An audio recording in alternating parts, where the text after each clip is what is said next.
আসসালামু আলাইকুম। প্রিয় দর্শক, অন্য মঞ্চের আলাপচারিতায় আপনাদের সকলকে যদি ভেবেছিলাম যে আসলে ঈদের ৩ দিন কোনো ভিডিও করব না বা কোনো টক শো রাখবো না, কোনো কিছু রাখবো না। তারপরে একটা খবর পাওয়ার পরে চিন্তা করলাম যে না, আপনাদের সাথে এটা একটু শেয়ার করি। আপনার হেডলাইন এবং ব্যানারে দেখেছেন যে আমি বলেছি বাংলাদেশকে ৩টি শর্ত দিয়েছেন। আসলে বাংলাদেশ কেন, এটা তারেক জিয়াকে ৩টি শর্ত দিয়েছেন। ৩টি শর্ত তারেক জিয়াকে দিয়েছেন। তো এই ৩টি শর্ত দিয়েছেন তারেক জিয়াকে। এখন যে শর্তগুলো দিয়েছেন সেগুলোর বিষয়ে আমরা আজকে আলোচনা করব এবং আপনারাও আপনাদের মতামত কমেন্টসে জানাবেন কার কি মতামত। তো এর ভিতরে আপনারা সকলে জানেন যে ২ দিন আগে আমাদের নোবেল লরিয়েট একমাত্র নুনুস অলরেডি ফ্রান্সে চলে এসেছেন। উনি ফ্রান্সের নিজ বাড়িতেই এই মুহূর্তে অবস্থান করছেন এবং বহাল তবিয়তে আছেন। আর ওনার যে অফিস, সে অফিসে আজকে সকালে উনি গিয়েছিলেন, ঘণ্টাখানিক ছিলেন ওনার অফিসে, এরপরে বেরিয়ে এসেছেন আবার ঘরে। এই অবস্থা নুনুস গভর্নমেন্টের। বাকিদের অবস্থা তো আপনারা জানেনই। এদিকে আবার আসিফ ষাঁড়, তিনি একটা জরিপ চালিয়ে সেখানে ৪ ঘন্টায় যেই রিফ্লেক্ট পেয়েছেন তার মধ্যে দেখা গেছে ওনার জরিপে উনিই ফেল করেছেন। কারণ উনি ২৬,০০০ লোকের মধ্যে প্রায় ১৬,০০০ লোকই ওনার বিপক্ষে, বাকি ৯,৫০০ ওনার পক্ষে ছিলেন। এই ছিল মূল ঘটনা। এরপরে তো বাকি সবকিছু আপনারা জানেন। কোরবানির দিন কি হলো, কোথায় গ্যাঞ্জাম হইলো, কোথায় চামড়া নিয়ে সংঘর্ষ হলো, কোথায় মাংস বিতরণ কোথায় হবে, এগুলো নিয়ে মারামারি হইলো। এগুলো সব আপনারা জানেন। যেটা জানেন না বা যেটা এখনো হয়তো শুনেননি, কেউ কেউ হয়তো শুনেছেনও, কিন্তু যেটা নিয়ে হয়তো আগামী সপ্তাহখানেকের ভিতরে কথাবার্তা চলবে বা সামনের দিকে আসবে, সেইটা নিয়ে আসলে আলোচনা। আপনার এর ভিতরে একটা জিনিস জানেন যে বাংলাদেশের পাসপোর্ট আবার অ্যাকসেপ্ট ইসরায়েল, মানে পৃথিবীর সব দেশেই পাসপোর্ট বৈধ, অ্যাকসেপ্ট ইসরায়েল, মানে ইসরায়েল যেতে পারবেন না বা ভিসা নিতে পারবেন না। এই ধরনের একটা নিয়ম চালু করার জন্য অলরেডি পাসপোর্ট নতুন করে সরকার সিদ্ধান্ত নিয়েছেন। তো এটা হচ্ছে ধান্দাবাজি। কারণ হচ্ছে যে আপনারা বলি যে ইসরায়েল, অ্যাকসেপ্ট ইসরায়েল থাকুক চাই না থাকুক, ইসরায়েল কিন্তু বাঙালিরে ভিসা দিবে না, দেয়ও না। বাংলাদেশের সাথে কূটনীতিক সম্পর্কই নেই, সুতরাং ভিসা দেয় না। কোথাও থেকে গেলে পৃথিবীর কোনো দেশ থেকে চেষ্টা করলো ভিসা দেয় না। সেটার প্রমাণ আমি নিজে আমি ফ্রান্স থেকে বাংলাদেশি পাসপোর্টে, এখন না, এটা ২০১৩ সালে, মানে আমার এটা চেষ্টা করছিলাম ফ্রান্স থেকে, এটা বাংলাদেশি, আমাদের এক বাংলাদেশি ভাই, আমি বলতে আমি তার সাথে গিয়েছিলাম আর কি। চেষ্টা হচ্ছে ইসরায়েলের ভিসা, কারণ সে চ্যালেঞ্জ করছিল, পরে তারা নিয়ে তার পাসপোর্ট, আমার যেহেতু পাসপোর্ট নাই বাংলাদেশি, তার পাসপোর্ট দিয়ে আমরা ট্রাই করলাম, কিন্তু সরাসরি বললো না, কোনো বাংলাদেশি পাসপোর্ট ওরা ভিসা দিবে না। এটা যেটা আমি জানতাম। তো এখন হঠাৎ করে আবার সরকার ওইটা আনতেছে। তার কারণ হচ্ছে এই বুদ্ধিটা করছে আসলে পাকিস্তান, কারণ পাকিস্তানের পাসপোর্টে এটা আছে, সুতরাং পাকিস্তান প্রেশার করছে অনেকে, বাংলাদেশ বাই লোক এটা দেওয়ার জন্য, সুতরাং সেটা চেষ্টা করতেছে। তবে সেটা রাখতে পারবে কিনা জানি না। তো এদিকে আপনারা সকলে জানেন যে তারেক জিয়ার বিরুদ্ধে নিষেধাজ্ঞা আছে আমেরিকায় ঢুকার। জাতিসংঘের যেহেতু মিটিং আছে এবং আমাদের খলিলুর রহমান যেহেতু জাতিসংঘের প্রেসিডেন্ট পদপ্রার্থী, সবকিছু মিলে উনি জাতিসংঘে যেতে হবেন এবং যেতে হলে ওনাকে ভিসা নিষেধাজ্ঞাটা তুলতে হবে। সুতরাং এই তদবির যখন চলছেন তখনই নাকি ডোনাল্ড ট্রাম্প ওনাদেরকে ৩টি শর্ত দিয়েছেন। শর্ত নাম্বার 1, সেটা হচ্ছে যে বাংলাদেশকে ইসরায়েলকে স্বীকৃতি দিতে হবে। তো ইসরায়েলকে স্বীকৃতি দিতে হবে। বাংলাদেশ সহ বেশ কিছু মুসলিম রাষ্ট্র আছে, তারা কেউ ইসরায়েলকে স্বীকৃতি দেয় নাই। তবে যেহেতু আপনার আমাদের জাতির পিতা না, এই মানুষের পিতা ইব্রাহিম, মুসলিম জাতির পিতা ইব্রাহিম বইলা যে একটা ইব্রাহিম চুক্তি আছে, আমেরিকা যেটারে বানাইছিল ২০২২ কি ২৩ সালের সম্ভবত, বা তারও পরে বা আগে, ওই চুক্তি অনুযায়ী সকলকে ওই চুক্তিতে সিগনেচার করতে হবে, সেখানে বাংলাদেশকেও করতে হবে। এক, মানে স্বীকৃতি প্রদান করতে হবে। দ্বিতীয় যেটা, যদি স্বীকৃতি না দাও, বাংলাদেশ যদি স্বীকৃতি না দাও তাইলে ওনাদের সামনে দুইটা পথ খোলা আছে। একটা হচ্ছে বৃহত্তর চট্টগ্রামের পুরো অংশটাকেই ওই যে চুক্তি হয়েছে একটা, এই চুক্তির আওতায় মানে ওদের নৌঘাঁটি করবে চট্টগ্রাম বন্দরে, সরাসরি চট্টগ্রাম বন্দরে ওদের নৌঘাঁটি বা নৌজাহাজ থাকবে। সেন্ট মার্টিনে থাকবে ওদের কিছু, কক্সবাজার বিমানবন্দরটাকে ওদের বিমান উঠানামার জন্য দিতে হবে, যুদ্ধ বিমান। এবং ওদের নাকি এখনকার যেটা দায়িত্ব সে চাইতেছে সেটা হচ্ছে যে আপনার মিরসরাজ ইকোনমি জোন পুরোটাকেই আসলে আপনার আমেরিকান সেনাবাহিনী থাকার একটা ব্যবস্থা করে দিতে হবে। এই যদি আপনি কি না দেন, ইসরায়েলকে স্বীকৃতি না দেন, এবং সেকেন্ড চুক্তি যেটা সেটা হচ্ছে যে আপনার করিডোর দিতে হবে। কোন করিডোর? মায়ানমারের সাথে। তাহলে এখানে যে তিনটা দাবি, এক হচ্ছে আপনি ইসরায়েলের মাইনা নিলে বাকি দুইটা আচ্ছা ঠিক আছে আমরা একটু পিছায় হাঁটবো, কিন্তু পিছায় তো হাঁটবে না, এটা করবেই। আর যদি এটা না মানেন, যদি সরাসরি না মানেন, আপনি যদি বলেন যে না, তাইলে আপনাকে এই দুইটা দিতে হবে। এখন আপনারা একটা কথা বলেন আমারে, ধরেন ডোনাল্ড ট্রাম্প বলে যে ঠিক আছে তারেক ভাই আপনি কালকে আসেন, উনি হোয়াইট হাউসে গেলেন, সমস্ত টিভি সাংবাদিকদের সামনে একটা হাত মিলালেন, তখন বলে যে এই ওই যে কাগজ দিলাম, এই যে কাগজ নাও, সাইন করো, তুমি ইসরায়েলের সমর্থন দিলাম। কোনো বেটার পাশায় ওই জোর আছে যে ডোনাল্ড ট্রাম্পের মুখের উপর বলে যে না ভাই আমি করতে পারতাম না? আপনি মুড়ি খান, কইতে পারবে? কইতে পারবে না, এই সাহস তো নাই। তো এই সাহস কিন্তু একমাত্র শেখের বেটির কাছে ছিল, যার কারণে পারে নাই এতদিন। তো এখন এই এই তিন শর্তের বেড়াজালে এখন খলিল মিয়া প্রচন্ড প্রেসারে, কারণ উনাকে যদি জাতিসংঘের সাধারণ পরিষদের সভাপতি হইতে হয়, উনাকেও এগুলো মানাইতে হবে বাংলাদেশ সরকারকে। এবং যদি মানাইতে না পারে তাহলে ওনারও বিপদ, বাকিদেরও। তো ওনার বিপদ কি, উনি তো আমেরিকান পাপেট, উনি কাজগুলোই করতেছেন আমেরিকান। তা পাকিস্তান, যেটা পাকিস্তানের ভাই বাংলাদেশ, সুতরাং অ্যাকসেপ্ট বাংলাদেশ লিখে একটু তা মূল ঘটনা হচ্ছে যে অ্যাকসেপ্ট বাংলাদেশ করব এটা যেটা করতে, এটা ধান্দা বললাম না, যে হয়তো করবে, পাসপোর্টের নামে কিছু পয়সা করে নিবে, নিয়া বাজেট হবে, নতুন পাসপোর্ট হবে, এরপরে আমেরিকার পুনরাইজে যায় আবার এটা বাদ দিবে, বিশাল একটা লুটমাট চলবে। আর এর যে প্রেশার সেটা আপনারা একটু বুঝতে পারবেন। ওই যে ডোনাল্ড ট্রাম্প গরু এটাও জবাই করতে দিল না, কারণ হচ্ছে তো ওই গরুরে কি করবে জানেন, ওই গরুটা নাকি আমার চিড়িয়াখানায় যে আছে ওগুলো পয়লা চুল কাটবে, পরে বাঘের আর খাওয়ার করবে, সিংহ আর বাঘের খাওয়ার হবে ওটা পরে, এর দু প্ল্যান। আর এদিকে পুরো বৃহত্তর চট্টগ্রামটা যে চাচ্ছে, তার একটা জিনিস হয়তো আপনারা মিলাইতে পারেন। একটা জিনিস দেখেন, বাংলাদেশের কোথায় ছাত্রলীগ মিছিল করবে, কোথায় কি করবে, এটা গোয়েন্দা তৎপরতা, গোয়েন্দা রিপোর্ট পাওয়া যায়, ধাই ধাই ধরে ফেলায়, মিছিলের আগেই ধরে ফেলায়। আর এই জায়গায় ওই যে জঙ্গল সলিমপুরে পুরা রাস্তা কাইটটা দিয়া, বুলডেজার দিয়া আপনার কি বলে র্যাবের দপ্তর ভাঙে দিছে বুলডেজার দিয়া, এটা নাকি ওনারা জানে না। AK-47 দিয়া 1 ঘন্টা গোলা তো গুলি করছে ওরা, র্যাব তার গুলি করতে পারে না, এটাই এরা নাকি জানে না। তো এগুলো সব হচ্ছে যে আমেরিকার মূলত একটা চাল, যে এমন একটা পরিস্থিতি এই মুহূর্তে কইরা দিবে যাতে সরকার বাধ্য এই জায়গা দিতে।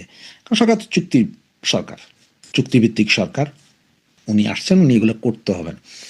এখন সরকার হয়তো বলতে পারেন যে আমরা ইসরায়েলকে যদি সমর্থন দেই তাহলে বাংলাদেশের এই জঙ্গি মুসলমানরা হয়তো খেপা যাবে, এরা হরতাল মিছিল মিটিং চালায়া যাবে, এটা সমস্যা, তার চেয়ে আপনি চট্টগ্রাম বন্দর ব্যবহার করেন, এইখানে ক্যাম্প করেন, করিডোর করেন, কোনো সমস্যা নাই। এইগুলো এক। আর এখন ঘটা যায় যে জামাত এবং বিএনপি সবাই জানতো কি কি চুক্তি, সুতরাং এরা একটা প্যাচে আছে। আর ওই যে জিসুমিয়া আরো কি কি চুক্তি, এগুলো তো কইরেই ফেলবে সরকার এই হয়তো আগামী 10-15 দিনের ভিতরে। তবে আপনারা এই যে বললাম যে ইসরায়েলের সিগনেচার, এটা হয়তো কাল পরশু না শুনলেও 1 মাস ওয়েট করেন, 2 মাস ওয়েট করেন, বা 3 মাসের ভিতরে মানে এইটা আপনার শুনবেনই। এটা আপনার শুনবেনই, কারণ হচ্ছে নোবেল প্রাইজ দিবে সম্ভবত আগস্ট, সেপ্টেম্বর বা অক্টোবর দিকে। এইটার আগেই সমস্ত মুসলিমদের দিয়া চুক্তিটা করাইয়া ছাড়বে ডোনাল্ড ট্রাম্প, এবং যেটার প্রেশার বাংলাদেশের উপরে যাবে, এবং বাংলাদেশ সরকার কইরাও ফেলতে, কেন এত ওনারা তো আসছেনি সিগনেচার দিয়ে যে স্যার আমরা এই চুক্তি। তো 3টা চুক্তি তো বুঝলেন। প্রথম চুক্তি, ইসরায়েলকে সমর্থন দিতে হবে রাষ্ট্র হিসেবে। দ্বিতীয়, যদি এটা না দাও তাহলে সেকেন্ড চুক্তি, হচ্ছে যে তোমার চট্টগ্রাম বন্দর সহ বৃহত্তর চট্টগ্রামে ক্যাম্প, বিমান ঘাঁটি এগুলো সব করতে দিতে হবে।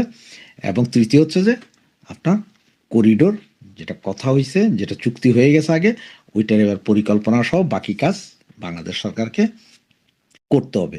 এই হচ্ছে যে বর্তমান পরিস্থিতি। এখন আমরা দেখতে থাকি যে মানে কোনটা কোথায় যায়, এবং যেটা আপনাদের প্রমাণ হিসেবে যেটা বললাম যে জঙ্গল সলিমপুরের এইটা আপনি জাস্ট একটু মিলাই নেন আমার কথার সাথে। আপনার যদি বিশ্বাস নাও হয় তারপর আপনি নিজে নিজে মিলান। কারণ বাংলাদেশে যারা আমার ভিডিও দেখেন, আমি মনে করি যে ওনারা আমার চেয়ে অনেক বেশি ভালো বুঝেন, জিও পলিটিক্স ভালো বুঝেন। সুতরাং আমার চিন্তা এইভাবে, আপনারা একটু হিসাবগুলো মিলান দেখেন। তা নাহলে এমন কি প্রেশার ছিল যে এই ডোনাল্ড ট্রাম্পও জবাই করতে দিল না, নেইমার, তারপরে কুদ্দুস মুদ্দুস কত রকম পাড়োয়ারি মাড়োয়ারি রেখেও গরু জবাই দিল না, ডোনাল্ড ট্রাম্প রাখছে আর কি। এই গরু জবাই দিলে কি ক্ষতি হয়? তো এগুলো সব যদি আপনি একটা একটা করে ডট মিলান, ডটগুলো যদি মিলান, তাহলে আমার মনে হয় আপনার মাথায় ঢুকবে যে কোথায় কি চলছে, কোথায় কি হবে। তবে পাইক্যাদের বুদ্ধিতে পাসপোর্টের উপর যে কাম করতে আসতেছেন আবার উনি, এইটার যে কি ঠেলাটা আবার খাইবেন, কারণ ট্রাম্প তো পাগলা। ধরেন আমি এই ভিডিওটা আপনার সকালে যাচ্ছে, এখন বাংলাদেশ টাইম 11টার সময় যাচ্ছে। ধরেন এই সময় আপনি 11টার সময় ভিডিও দেখলেন, আর 2-3 ঘন্টা পর ট্রুথ সোশ্যালে দেখলেন যে ডোনাল্ড ট্রাম্প লেখা দিছে যে সবাই ইসরায়েলকে সমর্থন করো এবং ওই যে জাতির পিতা ইব্রাহিম দলিলে সাইন করো, না হলে দিতাছি। তখন কিন্তু অবাক হয়েন না, যার কারণে আগে থেকেই বলতেছি এই ঘটনা হতে যাচ্ছে, এবং এই চুক্তিতে স্বাক্ষর করার সম্ভাবনা 99% বাংলাদেশের। কারণ তারেক ভাইয়া, সবার ভাইয়া নিয়ে আইসে plan, I have a plan. ওনার দ্বিতীয় কোনো বিকল্প নাই, কারণ দেশ ইনুস কাকা বেচা দিয়ে গেছে। এখন ওই যে গরিবের বউ সবার ভাবি কয় না, আসলে এটা না। আমাদের অবস্থা হচ্ছে যে ওই যে ধর্ষিতা নারী ধর্ষণের প্রমাণ করতে, যেমন ওই যে আমার বউ কোরআন হাদিসে আছে 4 জন প্রাপ্তবয়স্ক পুরুষ লাগবো যারা সাক্ষী দিব হ এবারা ধর্ষণ করছে। ওই রকম অবস্থা যে আমরা ধর্ষণ হব, ধর্ষণ হচ্ছি, ধর্ষণ হইতে থাকিব। দেখতে থাকুন, বাকি আবার আসবো। জয় বাংলা, জয় বঙ্গবন্ধু। যে যেখান থেকে দেখছেন আশা করি সবাই ভালো আছেন। বাংলাদেশের সাথে ভারতের সম্পর্ক নিয়ে আমি বেশ কটি ভিডিও করেছি। আজকের ভিডিও তারই একটি ধারাবাহিকতা। সেটি হচ্ছে বাংলাদেশ নামক রাষ্ট্রের উপরে ভারতের প্রভাব, অথবা ভারতকে কতটা প্রয়োজন অথবা ভারতকে কতটা অপ্রয়োজন, জন্মে এবং মৃত্যুতে, উন্নয়নে এবং ধ্বংসে, বিনোদনে এবং শোকে। এর একটা ধারাবাহিক পর্যালোচনা আমাদের আসলে দরকার। কেন দরকার? আপনি দেখেন যে সূর্য, এই সূর্য থেকে আমাদের এই সৌরজগৎ সৃষ্টি, সূর্যকে কেন্দ্র করে। সৌরজগতের ছোট্ট একটা গ্রহ হচ্ছে আমাদের এই পৃথিবী নামক বাসগৃহটি। এই পৃথিবীর একটি ক্ষুদ্র অংশ হচ্ছে একটি চাঁদ, যার দূরত্ব পৃথিবী থেকে মাত্র 2,38,000 মাইল দূরে। খেয়াল করে দেখেন, পৃথিবী থেকে মাত্র 2,38,000 মাইল দূরে। আর যে সূর্য থেকে আমরা আলো তাপ পেয়ে এই পৃথিবীতে টিকে আছি মানুষ হিসেবে, প্রাণী হিসেবে, সেই সূর্যের দূরত্ব পৃথিবী থেকে 9,30,00,000 মাইল। খেয়াল করে দেখেন, 9,30,00,000 মাইল দূরে হচ্ছে সূর্য, আর চাঁদ হচ্ছে মাত্র 2,38,000 মাইল দূরে। অথচ এই পৃথিবীর যে উত্তর মহাসাগর, দক্ষিণ মহাসাগর, প্রশান্ত মহাসাগর, আটলান্টিক মহাসাগর, এই যে মহাসাগরগুলো রয়েছে, এই মহাসাগরের যে জোয়ার বাটা হয়, আমাদের যে পদ্মা, মেঘনা, যমুনা, মিসিসিপি মৌসুরি, আপনি যদি বলেন ইয়াংশি কিয়াং, আপনি যদি বলেন সিন্ধু, গঙ্গা, এই সমস্ত নদীতে যে জোয়ার বাটা হয়, এই জোয়ার বাটা থেকে, জোয়ার বাটাতে এই 9,30,00,000 মাইল দূরের সূর্যের যে প্রভাব থাকে তার চেয়ে শত শত গুণ প্রভাব থাকে চাঁদের, যেটা মাত্র 2,38,000 মাইল পৃথিবী থেকে দূরে। এখন সূর্য অত বড় হয়েও যে সূর্যের বুকে পৃথিবীর সমস্ত মহাসাগরের পানি ঢেলে দিলে 1 ন্যানো সেকেন্ডে সেটি ধোঁয়া হয়ে উড়ে যাবে, সেই রকম ক্ষমতাধর সূর্য এই পৃথিবীর সাগর, মহাসাগর, নদী, নালার উপরে তেমন একটা প্রভাব রাখতে পারে না। আর প্রভাবটা কে রাখে? চাঁদ। এই চাঁদের প্রভাবেই এখানে জোয়ার হয়, এখানে বাটা হয়। অমাবস্যা পূর্ণিমায় জোয়ার বাটা অনেক বেশি পরিমাণে হয়। সূর্যগ্রহণেও জোয়ার বাটাতে প্রভাব পড়ে, কিন্তু চাঁদের যে প্রভাব, সূর্যের সেই প্রভাব পড়ে না। এখন আপনি যদি ভারতকে একটা চাঁদ মনে করেন, যে পৃথিবীর চাঁদ, আর সূর্য হচ্ছে আমেরিকা, তাহলে খেয়াল করে দেখেন ওই জোয়ার ভাটায় এই চাঁদের যে প্রভাব, সেটা কিন্তু আমেরিকার চাইতে শত শত গুণ বেশি। জোয়ার যখন বেশি হয় তখন কিন্তু সমুদ্রের দুকুল প্লাবিত হয়ে অনেক সময় ঝড়, জলোচ্ছ্বাস এবং সুনামি পর্যন্ত হয়ে যায়। তাহলে আপনি ছোট বলে বা কম শক্তিধর বলে, কাছের বলে এটাকে অবহেলা করতে পারবেন না। কেন পারবেন না? আপনার যখন প্রসব বেদনা উঠেছে, আপনার একজন দাত্রীর দরকার ছিল, সেই দাত্রীর কাজ করেছে ভারত। 1971 সালের মহান মুক্তিযুদ্ধে শুধু 1 কোটি মানুষকে আশ্রয় দেয়নি, মুক্তিযুদ্ধে যারা গিয়েছেন তাদেরকে ট্রেনিং দিয়েছেন, অস্ত্র দিয়েছেন, খাবার দিয়েছেন এবং নিজেদের সাজ সরঞ্জাম দিয়ে বাংলাদেশের ভেতরে অনুপ্রবেশ করিয়ে যুদ্ধ করতে সহযোগিতা করেছেন। আর তার বিপরীতে এই বাংলার সন্তান, কুলাঙ্গার সন্তানেরা, যারা ধর্মকেই যাদের মা বাপ বলে জানে, যারা ধর্মের বাইরে মানে ধর্মকেই বড় করে দেখে, অথচ ওই ধর্মীয় প্রতিষ্ঠানের ভেতরে নিয়ে মানুষকে, বাচ্চাদেরকে বলৎকার করে, তারা সেদিনও বাংলাদেশের নারীদেরকে বলৎকার করেছে, ধর্ষণ করেছে। এই বলৎকারকারী গোষ্ঠী সেদিনও বাংলাদেশের বিরুদ্ধে দাঁড়িয়েছে। আর ভারত, মহাভারত আমাদের পাশে দাঁড়িয়েছে। তাদের স্বার্থ থাকতেই পারে, তাদের স্বার্থ নিয়ে তো আমার চিন্তা করে লাভ নেই। আমার চিন্তা করতে হবে আমি কি পেয়েছি, পাকিস্তানের সাথে থাকলে আমি কি হতাম, আমরা কি পেতাম, আর পাকিস্তান থেকে ইন্ডিপেন্ডেন্ট একটি দেশ হয়ে গত 53 বছরে আমরা কি পেয়েছি।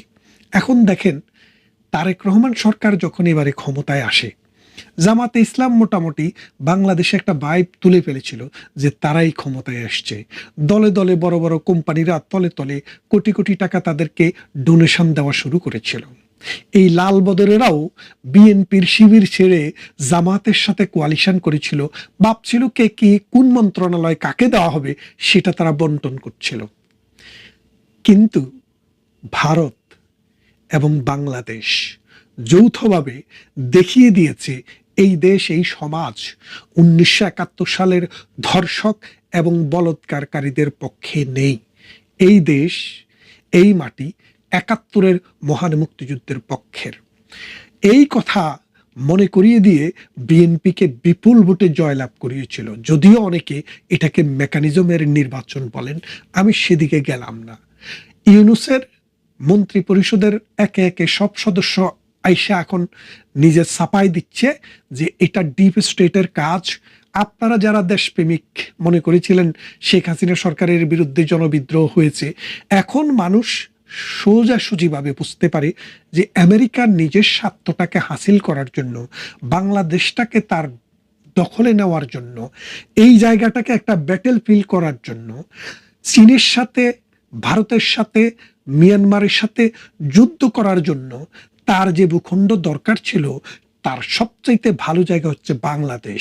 সেই জন্য এই বাংলাদেশকে দখল করার জন্য গত 17 বছর থেকে তারা চেষ্টা করে এসছে।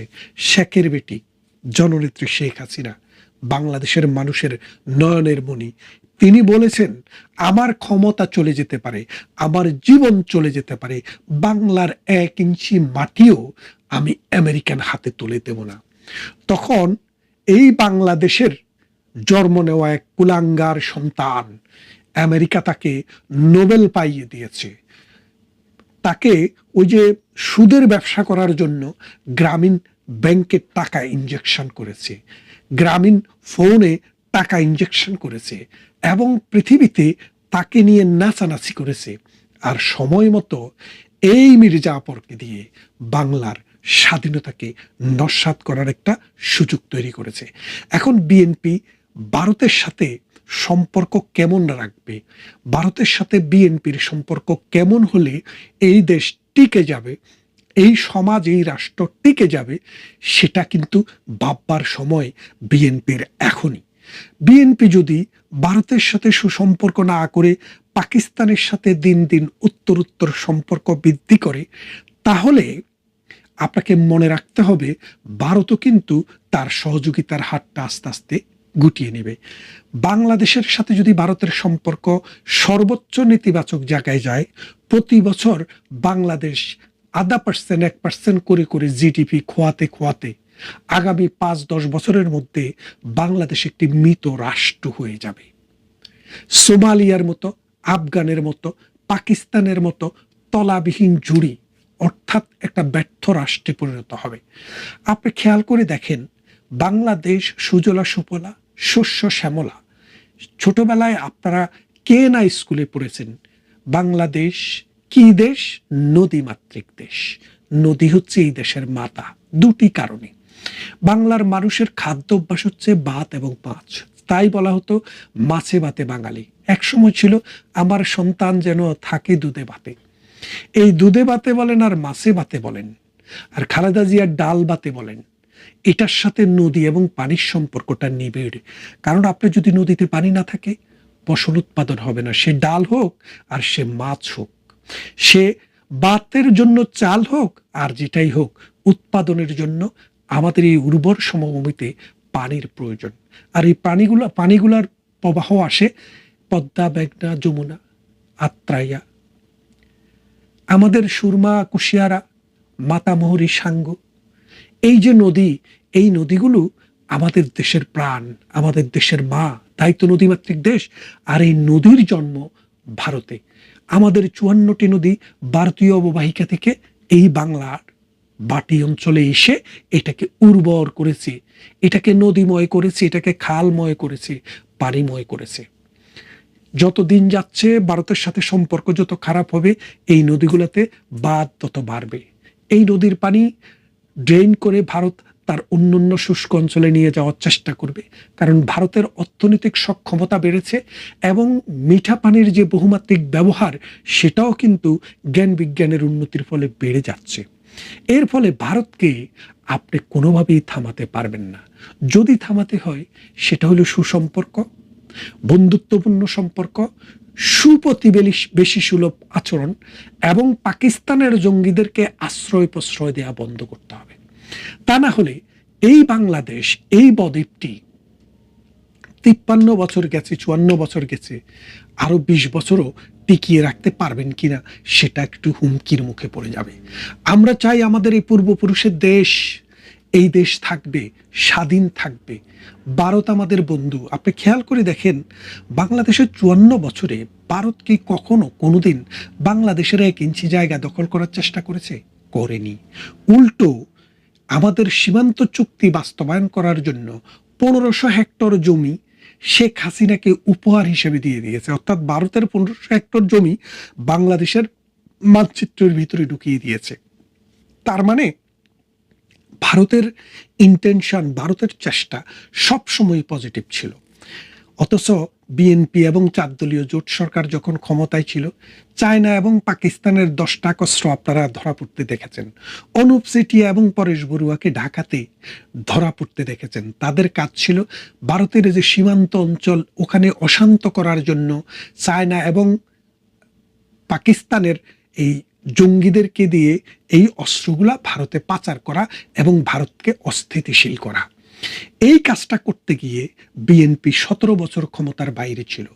এখন ভারত মনে করেছিল তাদের শিক্ষা হয়েছে অনেক। আপনারা এনসেন্ট মেরিনারে ওই বৃদ্ধ নাবিকের গল্প অনেকেই শুনে থাকবেন, যে আলবাট্রস পাখিকে হত্যা করার পর তার উপরে যে গজব নেমে এসেছিল, তখন সে যখন একটি সাপের প্রতি, পাইন্না সাপের প্রতি তার মায়া দেখে মানে প্রকৃতি আল্লাহ বৃষ্টি দিল, সেই বৃষ্টিতে মৃত অবস্থা থেকে সে জীবন প্রাপ্তির দিকে যাচ্ছিল, তখন একজন এঞ্জেল বলছিল, this is the old man who kill the Albatross.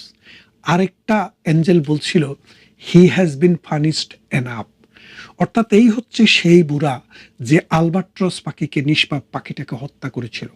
আরেকটা এঞ্জেল বলছে, তাকে কিন্তু এনাফ শাস্তি দেওয়া হয়ে গেছে, এখন বাঁচতে দাও।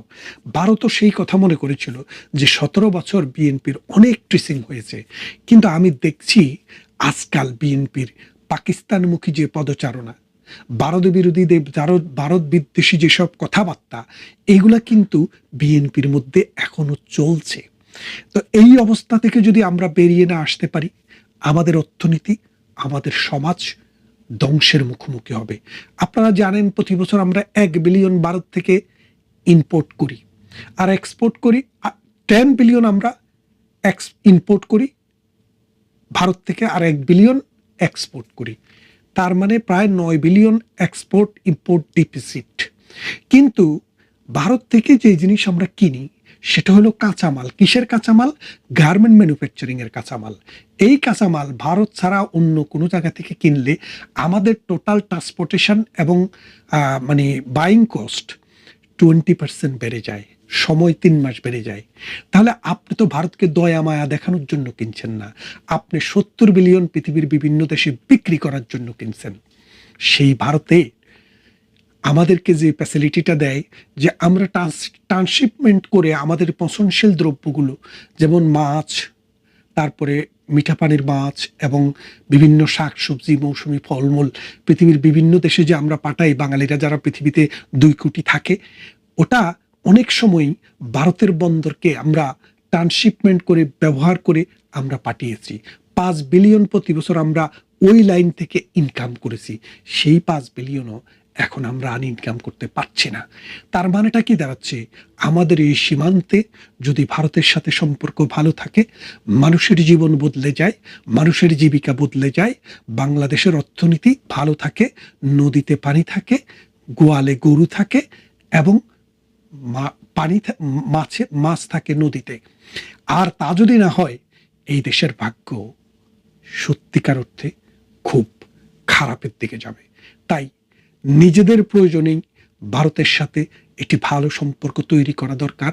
তা না হলে আজ কাল পরশু এই বাঘ, এই চন্দ্রের যেভাবে প্রভাব নদীর উপরে, সাগরের উপরে, সমুদ্রের চেয়ে বেশি, ওই আমেরিকার থেকে ভারতের প্রভাব এবং ভারতের প্রয়োজনীয়তা বাংলাদেশের কাছে 1000 গুণ বেশি। এই কথাটা যারা বুঝতে পারবে না তারা অথর্ব, এবং তাদের কারণে এই দেশ হুমকির মুখোমুখি হবে। ভালো থাকবেন।